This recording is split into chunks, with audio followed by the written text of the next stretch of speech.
Welcome to the Sober Circle channel.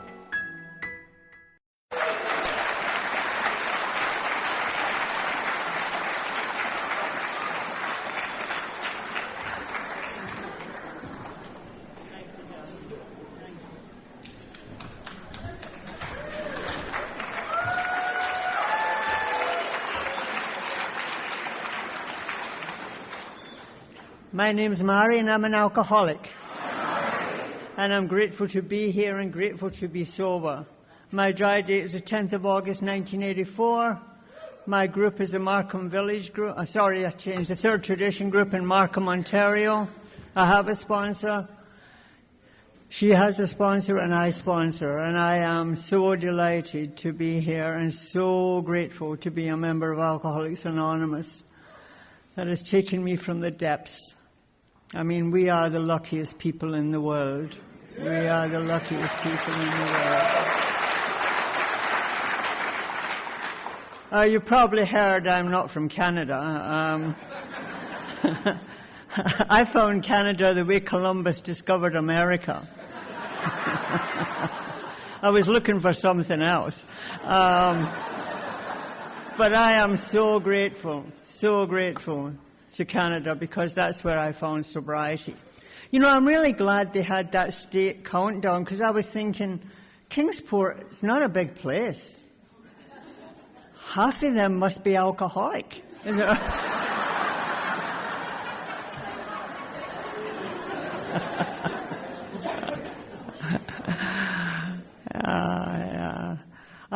One thing before I go into my story. So somebody just said to me earlier, you used to smoke ganja with Bob Marley, right? I said, no. I never smoked ganja, and Bob Marley didn't like me. And I'll tell you about that story later if I remember. And I want to say I've spoken with these speakers over many, many years, and every one of them has been on fire. Fire. Everyone. And Charlie, you spoke to my soul. You spoke to my soul. Thank you. Thank you. And, you know, it's amazing. I've been doing this thing a lot for, you know, trying to get this change of personality and doing all of this stuff for so many years. And it's amazing how much I had to know to realize how little I know. Because I learn all the time. I'm forever learning. And I have a lot of my teachers right here. And for that I am so grateful. On Tuesday I go back to Scotland to visit my family. And I will be welcomed. And and it won't be like it used to be. You know, they used to say to me when I was little, and I used to say to my family, I'm going out to play, they'd say, see if you can get yourself adopted.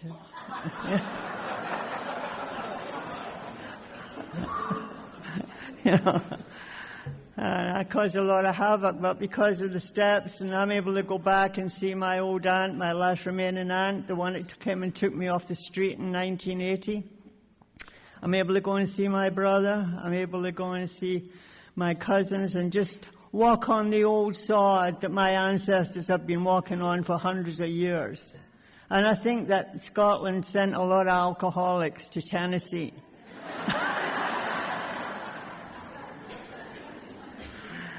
So I was born in 1943 during the war. I was born on high alert, you know. And I needed someone to calm me down. I needed alcohol, but I didn't know that. I didn't know that until I took my first drink at 25.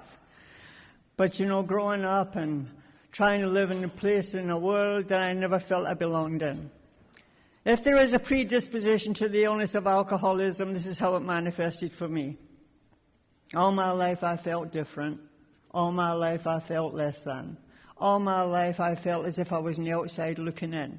I had an unbearable, unsheddable burden of self-consciousness Self-consciousness, so everywhere I went, I thought people were looking at me and judging me and finding me wanting. I never, ever could live in my skin. I was filled with fear. Filled with fear. And what happened to me was eventually that fear became aggression when I was 10. And I started getting into a lot of fights and a lot of trouble. And it seemed to me at some level I was always looking for God. And yet I was born into a good Roman Catholic home, but the faith of my fathers did nothing for me. I lived with my granny, my granddad. My father was at war. My grandmother had 2 sons killed in the war, and she still loved God. And they had no anger, and I was filled with anger. I was filled with resentment from I was little. And I don't know when I started running away from God, but it was at a very early age. I remember being in Scotland. They used to come and vaccinate us. I was 7 years old, and they came to vaccinate me against something, and I don't remember what it was. And I said, you can't put a needle in my arm because that's where my soul is. They said, your soul's not in your arm. I said, it is, because I used to see people with these big round marks in their arm from vaccination. So they brought a priest. The priest said, your soul's not in your arm. I said, where is it? He said, I don't know, but it's not in there. I said, you don't know either. I was 7. And then every year my family would take me to Ireland because I'm an Irish Scot. And my family used to look at my mother and they used to say to my mother, she's not right, you know. And if you're not right in Ireland, you're not right anywhere, let me tell you.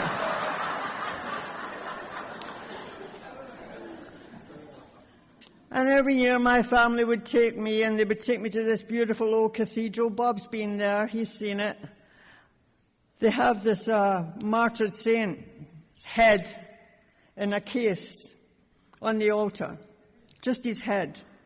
He was martyred by the English 300 years ago.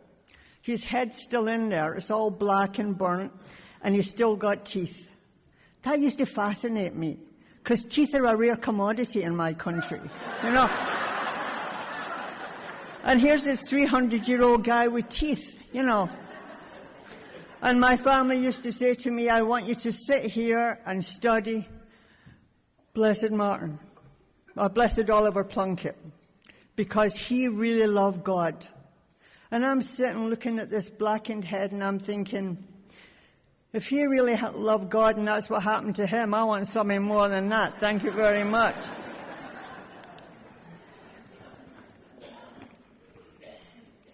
I don't know what happened to me, but then at about 12, I started having panic attacks, much like Bill Wilson did.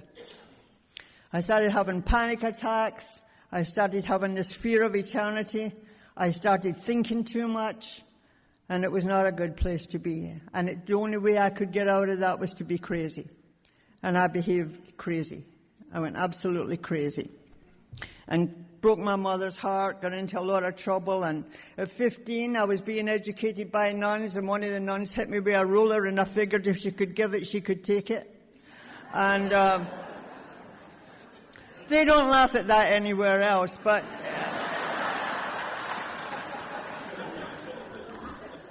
so I got expelled, and here's the thing. I had little hints and guesses along the way about God. And I did not realize how separated from God I was. And that it seems to me, like with a lot of us alcoholics, that God is always trying to get our attention because we have a spiritual malady. And it manifests itself in different ways. And the Mother Superior said to me, while you wait for your mother to come and pick you up, I want you to sit outside and memorize that sign above my door, because it might do something for your measly little life. And I looked at this sign, and it said, of courtesy it is much less than courage of heart or holiness, but in my walks to me it seems that the grace of God is in courtesy. And way back then I wanted nothing to do with the grace of God. and I wanted nothing to do with courtesy. But many years later, coming through the doors of Alcoholics Anonymous, having lived on the street, having been taken up and used and thrown away like an old piece of used cloth, I know it was the grace of God that brought me to you. And it was the great courtesy that you extended to me that had me stay here. I am so grateful to you for taking somebody like me and just loving me back to health and loving me back into being a woman, a human being, because I had lost all of that. And for all of you people who are new here, I am so happy that you are here, because this is the place where miracles happen. And if you hear something in my story and you say, well, that hasn't happened to me, say yet. Say yet. Because if you be an alcoholic of my type and you go back out there, it will. Little by little, the dragon will get you. The rapacious creditor. So 15, I'm out of school, and I don't know if you know much about Glasgow, Scotland, but we've got 2 football teams and 2 religions and 2 gods. And there's a lot of fighting. And I don't look like it today because AA has done a good job on cleaning me up. But I used to fight in street gangs. And I got into a lot of trouble and broke my mother's heart. And then I wanted to make her proud, and I decided to go into nursing. I was 16 and a half, and they said, you know, they needed nurses. If you had an IQ test, that's something a lot of Al-Anons don't give us credit for. Alcoholics have high IQs, but Al-Anons don't realize it. Right? So I sat this IQ test, and they took me in to study for my registered nursing. The only thing, it wasn't a good career choice. It wasn't a good career choice. First of all, I'm obsessed with death. I don't like blood, and I hate touching sick skin. So, like dressing wounds, no, I can't dress. I might inflict a wound, but I ain't dressing it. Anyway, I hung in there for a couple of years to make my mother happy. And then I left, and I decided I was going down to London, England. And in London, England, it was the 60s, and the Beatles were just coming out, and the Stones, and it was really a place where everything was happening. And I didn't drink. I was afraid to drink because of Celtic background. And I certainly didn't do any of that other stuff they were doing, but what I did was I just went and danced. I danced to the music. You know, one of my favorite songs is that I used to play. You know, you have a song you play over and over and over again when you're drinking? Mine was Masquerade by George Benson. Searching but not finding, understanding anywhere. I'm lost in a masquerade. I was forever searching, looking for somebody to understand me. And it wasn't until I was age 40 and came through the doors of AA that I found somebody who understood me. I was so fascinated by getting somebody to understand me. I remember my first date, and the guy's getting very, very heavy and hot and sexy with me. I'm not really involved because I'm too busy thinking about myself. And I'm just kind of watching him, you know, and then I thought, I wonder what... So I said to him, so what do you think about death?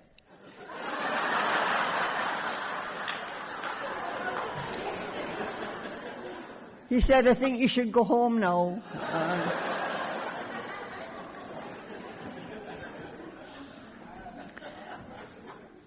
At age 21, I joined British Airways. It was then BOAC, British Overseas Airway Corporation, based in London, and I was an overseas escort. Oh, it's a really good effort. I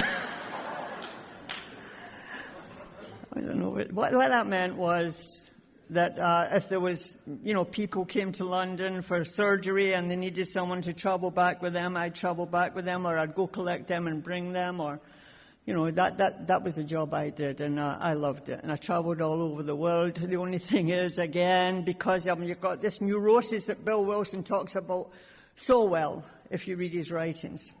I'm completely neurotic. I'm up in a plane with all these people. I don't like people. I'm claustrophobic. I just not a good career choice. And I kept on trying to get jobs where I had a uniform, because if I had a uniform on, I would look like you. If I had something, I would look like you, because I felt so isolated, so alone, so different. No matter what I did, I couldn't fill that up. I was absolutely encased in self. Encased in self, so much so that I used to wish, when I saw 3 people standing talking, or 4 people, I thought, I wish I could be one of them and walk away from myself. I wish I could walk away from myself. And the nearest thing I've ever had, before I came to Alcoholics Anonymous to read the Release Me of the Bondage of Self, was when I read a poet, an American poet called Anne Sexton, who died of alcohol-related problems. She said, I have a body and I cannot escape from it. I would like to fly out of my mind, but it's out of the question. It is written in the tablet of human destiny that I am stuck here in this human form. That being so, I'd like to call attention to my problem. I was trying to call attention to my problem. I'm stuck in self, and I'm afraid of myself, and I don't know how to get out. So what am I going to do now? Well, let's get married.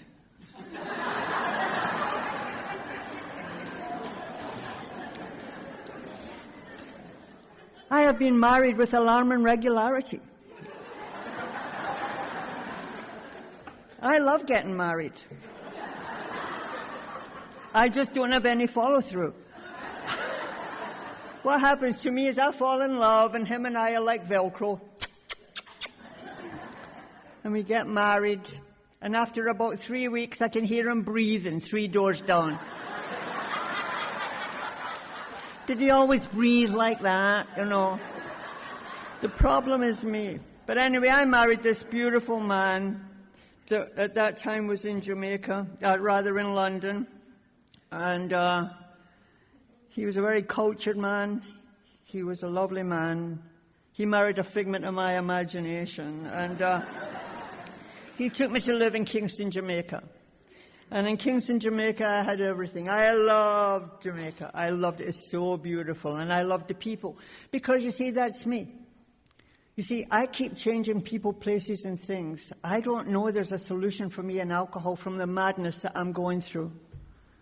I don't know that alcohol will be my release. So I'm trying everything. And I am in love. And I do love this country. I love Jamaica. I love the people. I settled right in there. And after about a year, my first son was born. And here's what happened to the happiest time of my life. The happiest time in my life.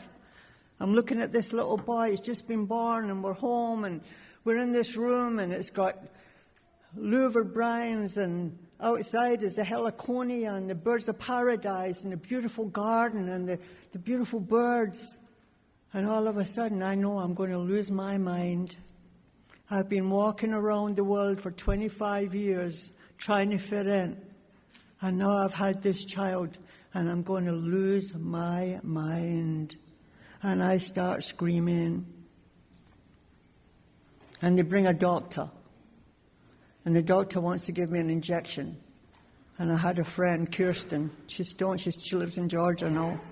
Danish girl. She came, she said, give her a drink. I'd never had a drink. Jamaica has 150 proof rum. How sweet it is. I just knew that every little thing was going to be all right.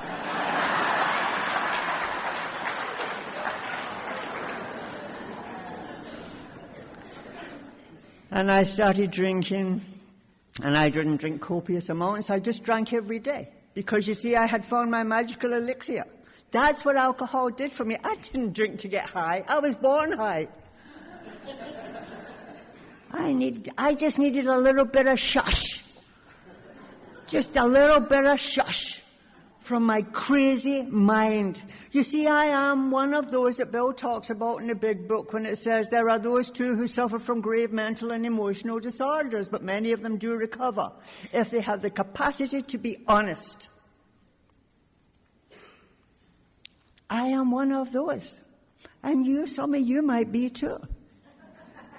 Because you're not right if you're here. I got a freedom that I had wanted all my life from alcohol. When I was going crazy in Scotland, when I was like 13, I used to run away from home all the time. And I thought, I'm going to run up to the Highlands because it's just empty. It's empty. And it's beautiful, where Braveheart lived. I'm going to be naked and paint myself blue. And I'm going to run around shouting, freedom! And I couldn't get freedom. There were always people telling me what to do. There was always people looking at me. There was always people looking at me and judging me and finding me wanting. But I drink a little alcohol and I feel free. The magic of it. Nothing else could have done it for me. And after 4 years, my second son was born, and I have to say I drank every day. I carried that child because I had lost the power of choice and drink by the time I was 4 years sober. I lost the power of choice and drink. And I never thought about it back then. And my little boy was born all right. And I don't think that was because the grace of God, as Bob said, is there for everybody. But he was just okay. I've seen children born with fetal alcohol syndrome, and it breaks my heart. But my boy was all right. And I'm going crazy in Jamaica. My husband, he's developed, like all of my husbands, they developed nervous conditions, after marrying me, and they were known to. Yeah, because, I'm a warrior, and my husband used to lecture me, and I tell him, if you drop asleep tonight, I'll kill you. And and so sometimes I'd wake up and he locked himself in the room, and he sent his parents up to talk to me, and then a lot of my friends at that time were drinking Sensimelia. No, not drinking it, smoking ganja. And they used to say to me, Mary, come try a little ganja. Look how the liquor's making your eyes red. And I said, I don't want nothing that's going to screw up my brain. I'll stick to liquor. Thank you. And I used to live on Hope Road in Kingston, Jamaica, which is where Bob was given a big old great house, and Bob lived in Hope Road in Kingston, Jamaica. And Bob didn't like me, and I didn't like Bob. I didn't like Bob because he was a pothead, and he, believe me, Bob was a great humanitarian. I used to watch Bob. I could see right into his garden. I'd see all the poor people coming. He'd feed them. He used to say, if it's just for me, I don't want it. He was a humanitarian. He used to care for people. I was selfish, self-centered, and self-will run riot. Bob didn't like alcohol because it's against the Rastafarian religion. And Bob had a BMW, and I had a BMW. And one day I'm in the garage, Mullen's garage, and I'm standing there with my Dunhill cigarette holder, half in the bag, swaying in the breeze, thinking about myself, waiting for them to fill my car. And Bob drove in his BMW, a couple of brothers in the car, and he shouts over to me, he says, you see, you're a hedonist and a narcissist, and you don't care about anybody but yourself. He says, you think you're so smart, you drink that alcohol. He said, if you think you're so smart, what does BMW stand for? I said, Bavarian Motor Works. He says, no, man, it means Bob Marley and the Wailers.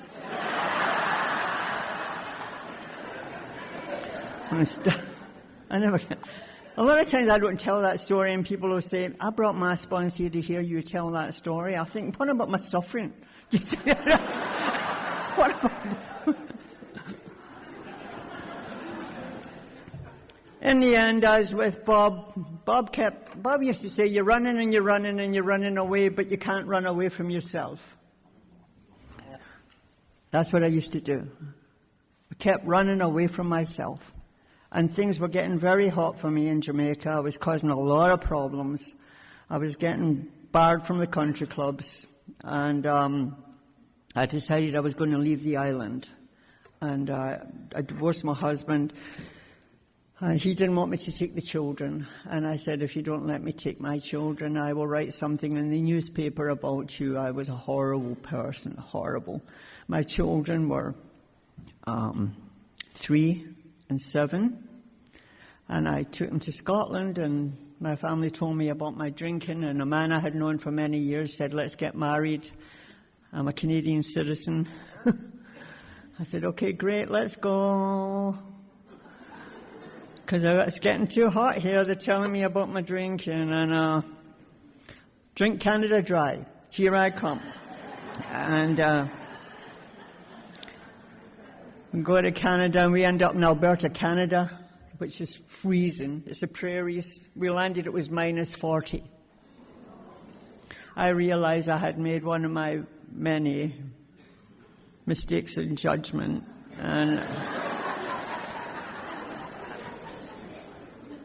And by this time, I'm shaking so much I can't get my drink up in the morning. And I realize I have a Valium deficiency, so because I'm bright, I get a job as a pharmaceutical rep.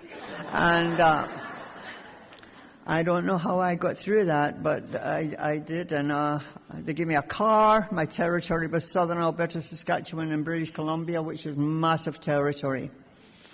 And this nice man I'd married, I only married him to get into Canada. I was able to make amends later. And he would stay home and look after my kids. And I'm a blackout drinker on the road. And I get into a lot of trouble. And eventually I sent that man away because I'm a user. And I sent him away. And it's just me and my 2 little boys. And my family came. I don't know, has anybody in here suffered from alcoholic telephonitis? Alcoholic telephonitis is a phenomenon that never attacks in the day. It usually approaches around midnight. When you're sitting alone with your jug and you want to call somebody and tell them how you've been screwed by the world. But you don't want to call anybody nearby because they might come and disturb your isolation. And I used to call my family in Scotland, and I've got these 2 aunts, and they would go anywhere. My family's very tribal. They would go anywhere to help us, and they came to Calgary and put me in detox. And it was just me and 5 Native Canadians at the time in detox, and I had DTs. And they used to hold my soup to me and my coffee. And when I had a seizure, they'd try and put belt in my mouth. And when I had DTs, I don't know if you know a tune called Ravel's Bolero. I used to hear Ravel's Bolero. Dun, dun, dun, dun, dun, dun, dun, dun, and I used to see ants marching across. It was quite fascinating, really. But anyway, they were very kind to me. They told me they drank because their spirit was broken. And I realized at some level my spirit was broken. And it was only later when I came to Alcoholics Anonymous I realized about the spiritual malady. And I got out of there, and my family thought I was cured because I was freed from alcohol, and they went back to Scotland. And it was me and my 2 little boys. And I decided I was going back to Jamaica. I'd been out of Jamaica 2 years. The children's father hadn't sent any child support. And I know my boys wanted to be near their daddy because they loved their daddy. And I went back to Jamaica, and unbeknownst to me, my 11-year-old son, no child should ever have to do this. He wrote to his daddy and said, Daddy, when I come back to Jamaica, I never want to live with Mom again because I love her, but she's a terrible drunk, Daddy. And she's going to kill my brother and I driving drunk in the car. And she brings people home at night, men home at night, that we don't know. And After a week in Jamaica, I asked to get my children back, and he said I wasn't getting them back. And he said he'd put my son on the stand. And I wanted to die. I was done. I was done. Done. I can't live without my children. And that is a great conundrum and bafflement to me. I love my children with every fibre of my being. And yet I'm an alcoholic mother. I never physically abused them, but I am an alcoholic mother. And I never gave them the safety and the security that my little boys deserved. And he could. So I decided I was going to kill myself. And it wasn't a cry for help. It was just me in this little place in Hope Pastures that I had rented. And I went and took 2 bottles of Valium and 2 bottles of 151 proof rum. I don't remember how much I took. And I just remember getting in oblivion. I want oblivion. And as again, this God sent someone. They phoned me, called the ambulance, took me up to the hospital in Kingston. They pumped out my stomach. And I was so angry at being alive. And today I'm so grateful. I'm so grateful to have been alive, because I cannot imagine what my sons would have gone through if I had succeeded. You know, we alcoholics are hard to dead. We do not die easy. You know, I love it when people say, if I drink again, I'll be dead, Mary. I say, you wish. You wish. So then I ended up living in an old rundown hotel in Kingston with a lot of expats from Texas and all over the place. And there were people who would come to Jamaica to make their fortune and ended up drunks. And we're living in this old rundown hotel in Kingston. And together. And I would find a guy, and him and I would have a couple of drinks, and he'd begin to look so good. And he'd tell me I looked beautiful. And him and I would wander off into the enchanted cottage. The only thing is the sun comes up. The pitiful and incomprehensible demoralization of being with someone I don't know one more time. And on one such morning, as if prearranged, as fate would have it, I was walking out of there with my escort. And car passed by with my ex-husband, my 2 sons. I wasn't allowed to see his new wife and their baby.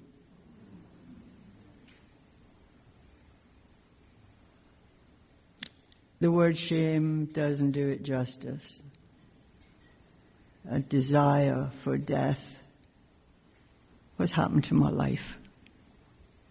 What's happened to my life? Is this me?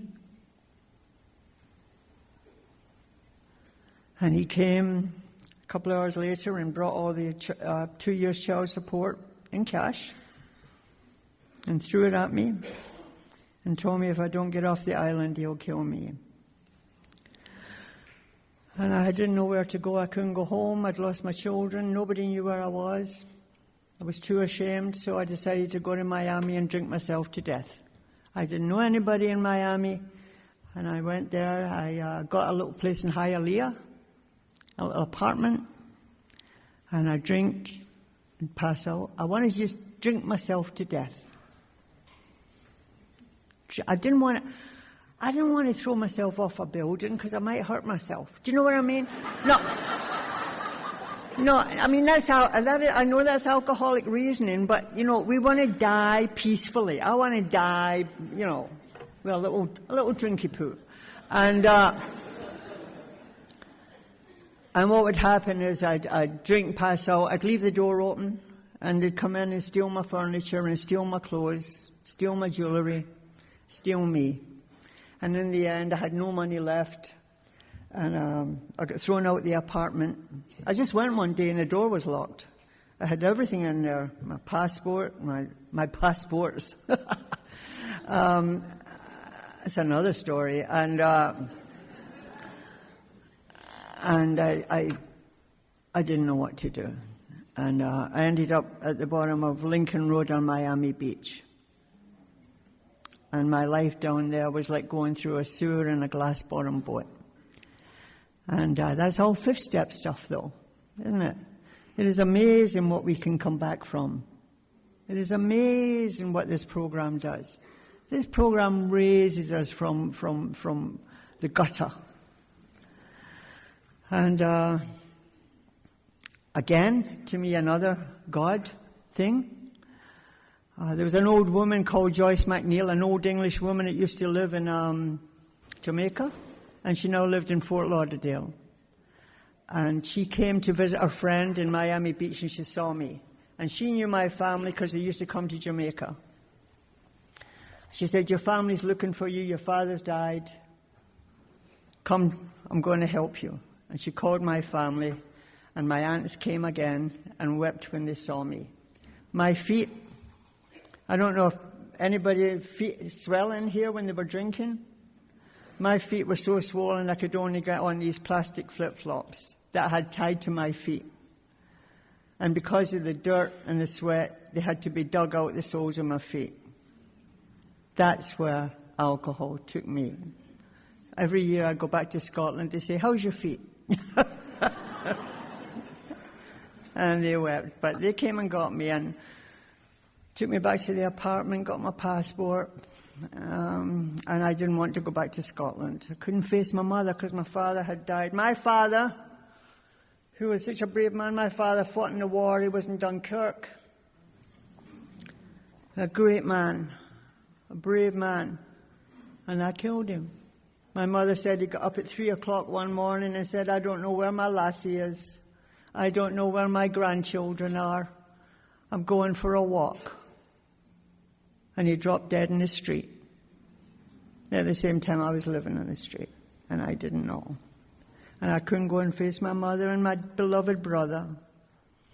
So I went back to Canada. And a man tried to help me, John. He, my third husband, and he's the one that eventually got me to AA. And he married me. I have to say he married me because I don't remember much about that. But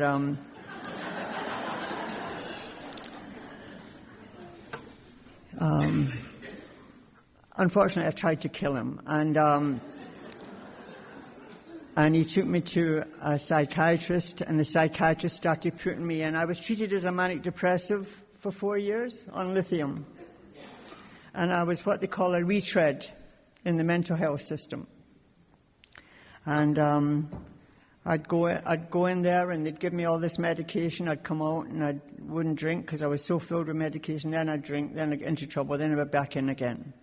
And then they do the same thing over and over and over again. The last time I was there, I was taken by the police, and I was in a lot of trouble. And I don't remember. It was a 3-day blackout, and it was a police report, and you can't trust them. They exaggerate. But the brilliant psychiatrist I had that had been so kind to me, Dr. Milliken, I'll never forget him, because he said, "You know, Mary, your lawyers asked me to write a letter to the court." He said, and I'm going to do that. He said, "But what we've realized, the team that's been working with you for these 4 years, is that we've totally misdiagnosed your case." He said, "It's what I'm going to tell the judge and what I'm going to tell you now is that you've got 3 psychiatric disorders. 1, you're a chronic alcoholic. 2, you have an abnormal personality. And 3, you're a depressive." And that just about describes the illness of alcoholism, doesn't it? And he said, "When you're here, we're going to send you to AA meetings." And I thank God for the people that bring AA meetings into the institutions and into the mental hospitals and into the psych wards. And I went and I used to sit, and they used to say to me, "Mary, do you have hope?" I said, "I have no hope." But I was filled with medication. But something stuck. Anyway, I got out of there. The judge called me a tragic social circumstance. I got through all of that, and then one night I'm sitting drinking myself sober, and I pick up the phone and I phone AA. 3 o'clock in the morning. Your American poet, Scott Fitzgerald, who died of alcoholism, said, "In the real dark night of the soul, it's always 3 o'clock in the morning." You remember 3 o'clock in the morning? The hands just seem to stop at 3 o'clock in the morning. And I called Stan at 3 o'clock in the morning. He was a Métis, M-E-T-I, Native Canadian, French. He came and he 12-stepped me. And for the first time in my life, at age 40, someone spoke the language of the heart. Someone at last I had found, searching but not finding, understanding anywhere. I found it in Stan. And I identified with Stan. And he said, tell me a little bit about you, and I did. And he said, I think you're one of us. And nobody had ever said that to me before. And I said, Stan, I know I'm an alcoholic, but I'm also nuts. I have a psychiatric report that says I'm nuts. He said, Mary, the 12 steps of Alcoholics Anonymous are like 12 adjustable wrenches for any nut that comes through the door.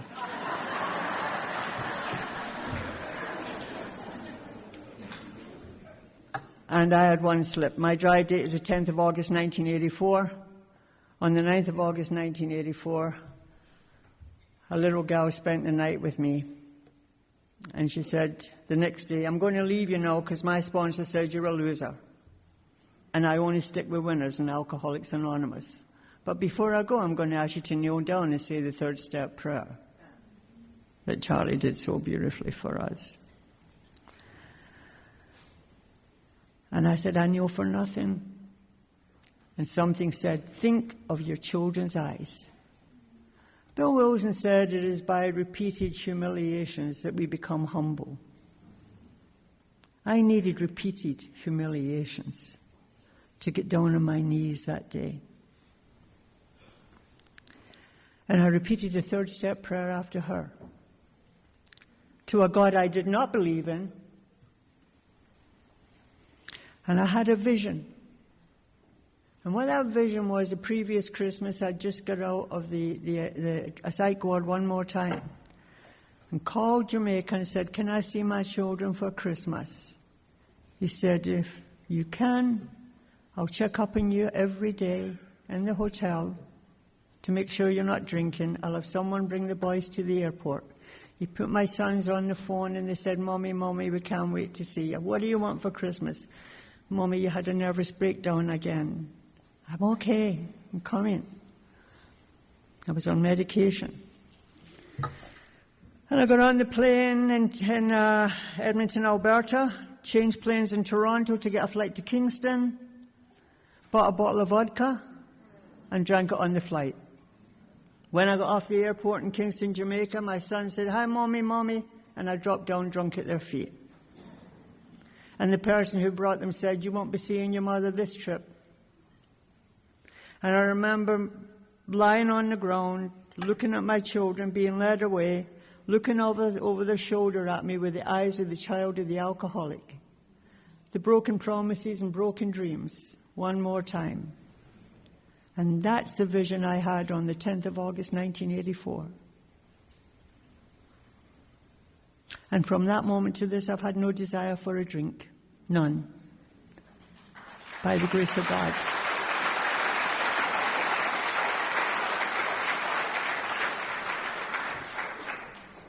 I am so grateful.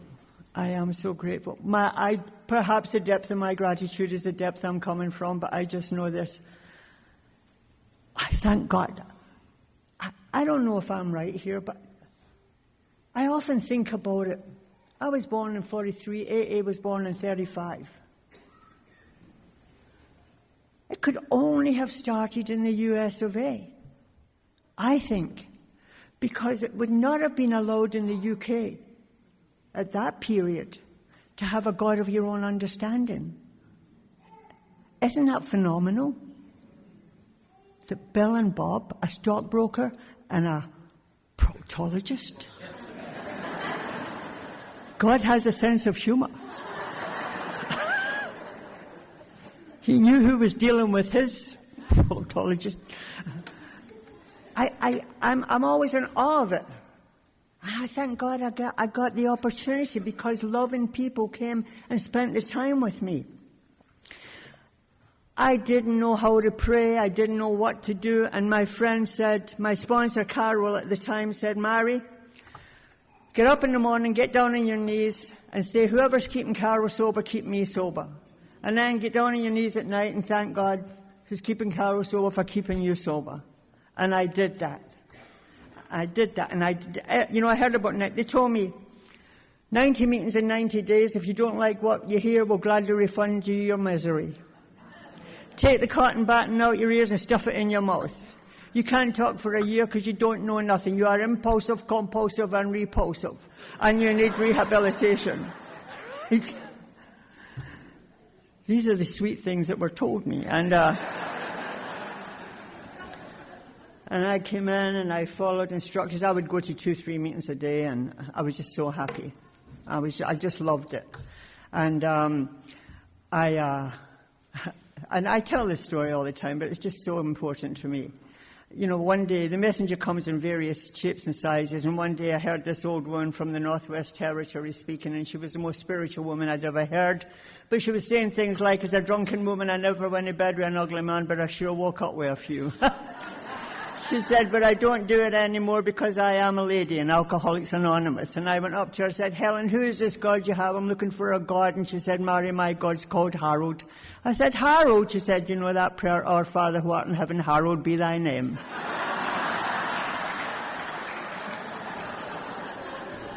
Morning, Harold, you know.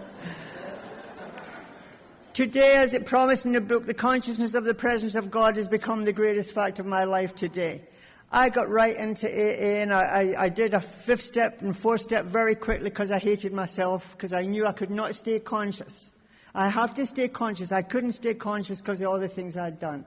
I'd done a lot of things, and I'd created a lot of problems, and I'd hurt a lot of people. And I had to do that 4th and 5th very quickly. And I got on, and I did my amends. I flew up and down. I did everything I had to do. And my son was going to Toronto when I was almost a year sober, and Intergroup, God bless them. My sponsor called Intergroup, and 2 people from Intergroup came and got met me at the plane and took me to the YWCA. I got settled in Toronto. My boy came. I got an apartment. I got a little job. Had my boy for a year. Flew down and saw my other boy. Flew to Scotland, made amends, and my mum was dead before I could make amends to my mum. But I did what I was told to do, to try and make it right and be there for my brother. And I made every amend I could make. You know, I hear people say sometimes I don't need to make amends, I just have to stay sober.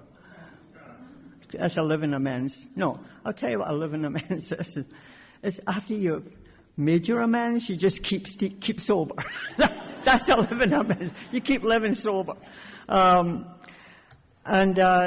Then when I was I got married in AA, and that didn't work out too well because I loved John and he loved me, but we were both crazy. And we separated, stayed in the same building, and then I heard my son had been put out his father's house for trying to kill his stepmother and living with the old ex-mother-in-law, and my sponsor said, go back to Jamaica and make amends to the island. And I went back to Jamaica, lived with my old ex-mother-in-law. She always loved me. If you really want to know how you're doing, go and live with your old ex-mother-in-law. She'll tell you. And I stayed there for a couple of years and got active in AA and worked down there. And my sons, one of them went to Scotland, one went to Broward Community College. That's what they wanted to do. And then they were coming back to me. And that's when I got Clancy from my sponsor. And I'm so grateful because Clancy saved my life. Clancy knew me very, very well. Clancy wouldn't put up with any rubbish from me.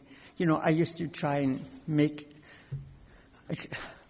I'd do something real stupid, and I'd be trying to explain to him what happened. And he used to say, do you know what's going to be in your tombstone when you die? She died of explanation.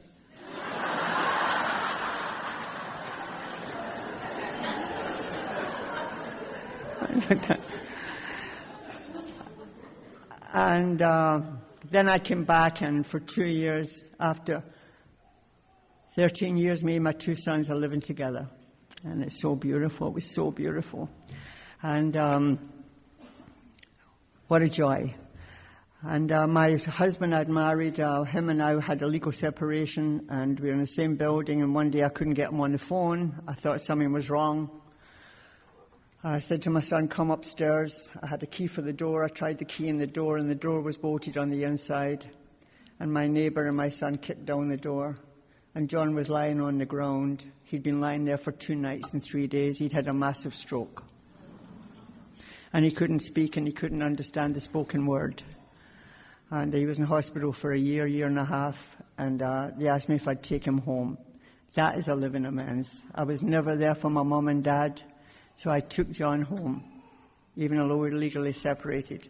And it was a joy. He could never speak again. There's only 2 words my husband can say, and I couldn't say them from the podium. But what they mean is take a journey.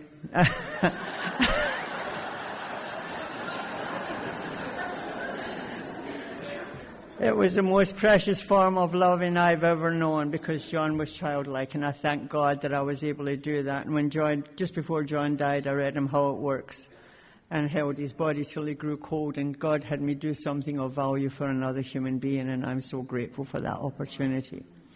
I'm so grateful. And my boys got off and got married. My eldest son got married in Vancouver Island. Vancouver's where they're going to be having the World Conference, you know.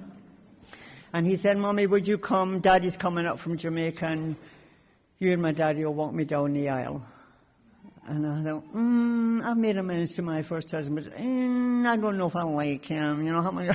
I called Clancy. Clancy said, you will go and you will behave well, because I'll have people watching you. And and I was delighted to do it. But so my ex-husband comes up with his 2 daughters who have now been to finish in school, and his wife, and he said, my God, you look good. I thought a leopard couldn't change its spots. This Alcoholics Anonymous has done wonders for you. And I am in my AA Madonna stance, you know. Bless you, my child, you know. And you look wonderful. The girls are lovely. Your wife is really lovely, lovely. Inside, I'm thinking, 20 years ago, I hired 2 gunmen to shoot you. You were almost toast, my friend.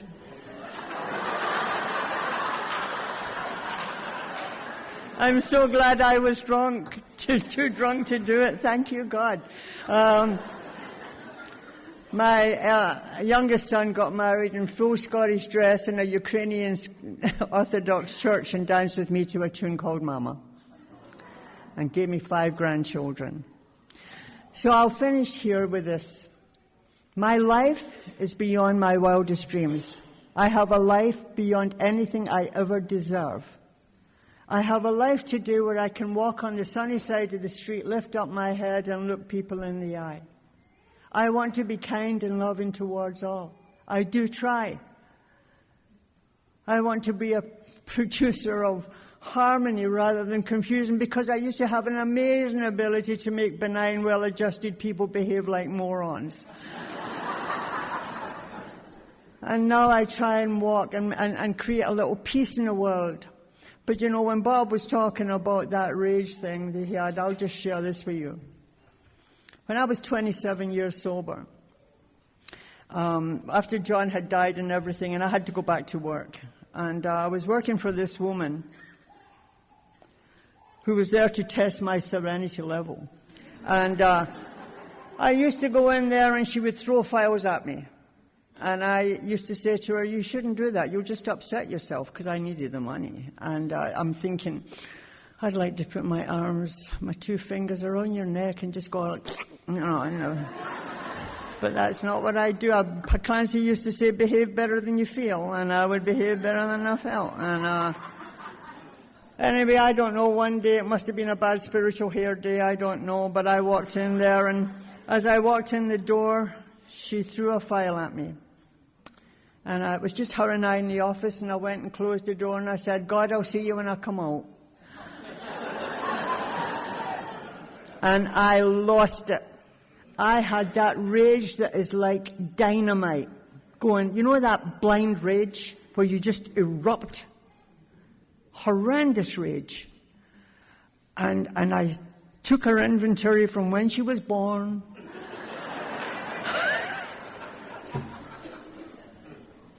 And she's sitting cowering in the chair. And then it just stopped. like a switch going off. And she said, you should go home, you're not feeling well. I said, you go home, I've got work to do. And she ran out the door, and I got down on my knees and I wept from shame. I asked God to forgive me for treating one of his kids like that. I called Clancy. Clancy said, I told you, you're always staying in relationships past the expiry date. He said, I want you to go in the morning and make amends and give a week's notice, and I did that. But then I did a 4-step on that rage. And what I found was that woman had made me feel the way I had felt long, long ago, powerless, trapped. And it had erupted in me because she reminded me of somebody. But I didn't know that till I did the work. And I was able to make... So you see, this work is never ending. Never ending.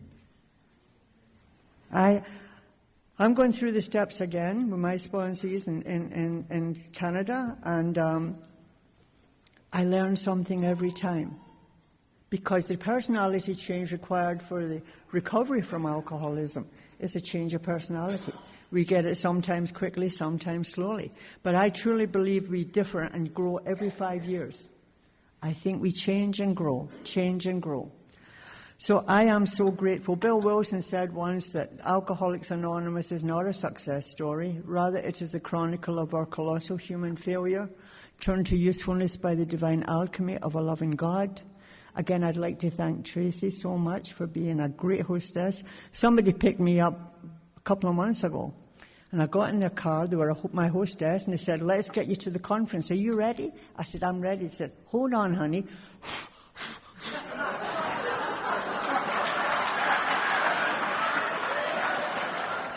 I thought, is that some kind of American car you blow in? And I didn't know it was a breathalyzer. I'd never seen a breathalyzer. And I'd like to thank Ben, Glenn, the committee, for what a job you guys did. I'd like to thank all of you for having me here. Thank you so much.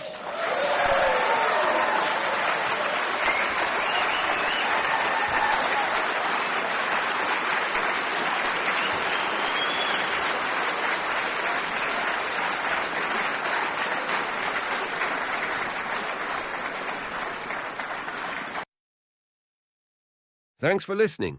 Please support the channel by liking and subscribing.